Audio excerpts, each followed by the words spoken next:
Hello, मैं सतीश कुमार और आज मैं डिस्कस करने वाला हूँ ग्राफिकल रिप्रेजेंटेशन ऑफ मोशन के बारे में। पिछले लेक्चर में हमने स्लोप ऑफ लाइन के बारे में पढ़ा था और मैंने कहा था कि अगले लेक्चर में हम पढ़ेंगे ग्राफिकल रिप्रेजेंटेशन ऑफ मोशन के बारे में। तो आज पढ़ते हैं उसके बारे में। बेसिक ग्राफ जो होते हैं वो दो तीन टाइप के होते हैं, जैसे लाइन ग्राफ, पैराबोला ग्राफ और एक और होता है क्वाड्रेटिक इक्वेशन ग्राफ। वो अभी हम नहीं करेंगे क्योंकि इतना यूज नहीं आता है अपने अपने यूज आने वाले ग्राफ हैं लाइन ग्राफ और पैराबोला ग्राफ।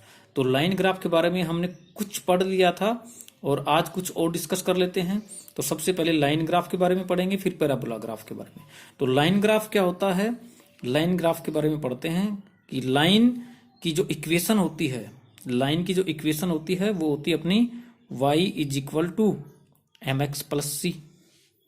यहां से ये जो इक्वेशन है, इस इक्वेशन को करने के लिए मैं कुछ कंडीशन लेता हूं या कुछ केस लेता हूं। जैसे ये जो m है, m, और ये एक है c, m c।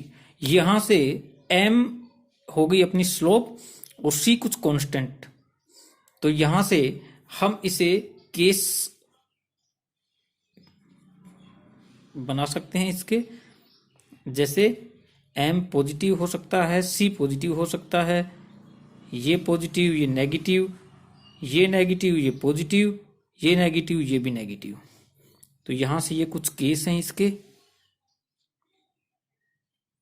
ये इसके कुछ केस हैं। तो यहां से हम पॉजिटिव पॉजिटिव केस, यानी कि ये केस फर्स्ट हो गया, ये केस सेकंड हो गया, ये थर्ड और ये फोर्थ। तो यहां से केस वन अगर मैं देखता हूं, केस वन, तो केस वन क्या होगा? देखो, एम पॉजिटिव है केस वन में और सी भी पॉजिटिव है, एम भी पॉजिटिव और सी भी पॉजिटिव। तो इसका ग्राफ कैसे बनेगा? Line graph. इसका लाइन ग्राफ कुछ ऐसे बनेगा कि जैसे हम बना सकते हैं ये। तो यहां से ये जो है ये आपका है सी और ये है एंगल थीटा। और आपको पता है कि एंगल थीटा जो है वो लेस देन 90 है। तो स्लोप पॉजिटिव हो गई, एम पॉजिटिव, और ये जो सी है ये वाई एक्सिस पर पॉजिटिव डायरेक्शन में है। तो यहां से इसको मैं बोल सकता हूं कि सी भी क्या है? पॉजिटिव। सेकंड केस हम क्या ले सकते हैं? सेकंड केस, केस टू में ले सकता हूं कि एम पॉजिटिव होगा और सी नेगेटिव होगा, सी नेगेटिव हो। तो इसका ग्राफ कैसे बनेगा देखते हैं। इसका ग्राफ कुछ ऐसे बनेगा कि ये यहां से देखिए वाई जो है वो नेगेटिव है और थीटा एंगल है वो लेस देन 90 है। तो स्लोप हो गई अपनी कितनी? पॉजिटिव, और सी क्या हो गया? नेगेटिव, क्योंकि ये नीचे की तरफ है वाई एक्सिस में। इसके बाद थर्ड केस थर्ड क्या होगा देखते हैं। केस थर्ड होगा आपका एम होगा आपका नेगेटिव और सी होगा आपका पॉजिटिव। तो ये कैसे हो सकता है? ये कुछ ऐसे हो सकता है कि लाइन ग्राफ, ये कुछ ऐसे हो सकता है कि वाई में पॉजिटिव होना चाहिए और थीटा होना चाहिए ग्रेटर देन 90। तो थीटा हो गया आपका ग्रेटर देन 90 और ये आपका हो गया सी, वाई में पॉजिटिव डायरेक्शन। तो यहां से इसका ग्राफ बनेगा ये सी, यहाँ क्या है? सी है आपका पॉजिटिव और जो आपकी स्लोप है वो है आपकी नेगेटिव, क्योंकि थीटा इज ग्रेटर देन 90। हमने पिछले लेक्चर में इसके बारे में पढ़ा था। अब जो फोर्थ केस होगा, केस फोर के बारे में पढ़ते हैं।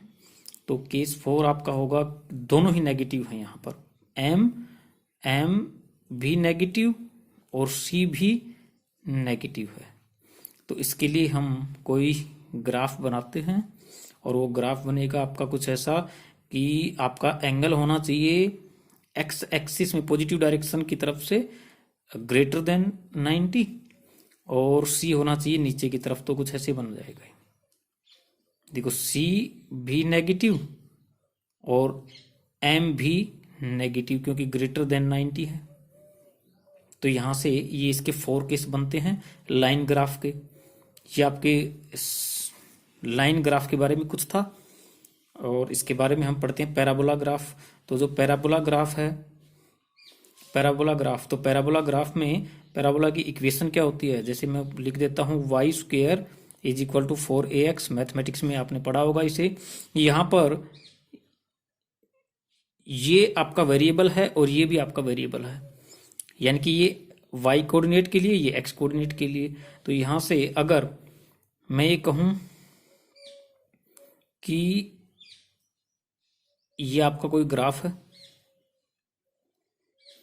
और ये सिमेट्रिक है x एक्सिस पर, सिमेट्रिक है x एक्सिस पर ये, तो ये है आपका ग्राफ। यहाँ इसकी इक्वेशन जो बनेगी वो ये होगी 4ax, और यहाँ पर जो a होगा a, वो a होगा पॉजिटिव। ये जो a है ये पॉजिटिव है, क्योंकि a क्या होता है, a होता है इसके फोकस, पैराबोला ग्राफ के फोकस और वर्टेक्स के बीच में ये जो डिस्टेंस है ये पॉजिटिव x एक्सिस पर है, पॉजिटिव x एक्सिस पर। तो यानी कि सिमेट्रिकल ऑन x एक्सिस पर है, और ये जो है लेंथ, ये यहाँ से फोकस से और वर्टेक्स के बीच में ये जो a है a, ये a होगा आपका पॉजिटिव। यानी कि आपका यहाँ से ये जो a हो सकता है वो हो सकता है आपका पॉजिटिव भी, और हो सकता है वो नेगेटिव भी हो a। तो यहाँ से इस ग्राफ के लिए जो a होगा वो आपका पॉजिटिव होगा, और ये होगा सिमेट्रिकल ऑन x एक्सिस। अगर a आप नेगेटिव लेते हो, a आप नेगेटिव लेते हो तो वो कुछ ऐसे हो जाएगा ग्राफ। ये आपका ग्राफ है नेगेटिव में, क्योंकि इस ग्राफ का, पैराबोला ग्राफ का जो फोकस है, फोकस और वर्टेक्स के बीच की जो डिस्टेंस है वो x एक्सिस पर नेगेटिव डायरेक्शन में है। तो यहाँ से ये जो a होगा ये नेगेटिव होगा, और इक्वेशन हो जाएगी आपकी y2 is equal to Y square is equal to negative of 4ax। अगर मैं सिमेट्रिकल ऑन y एक्सिस लेता हूं, अगर मैं सिमेट्रिकल ऑन y एक्सिस लेता हूं, यानी कि सिमेट्रिकल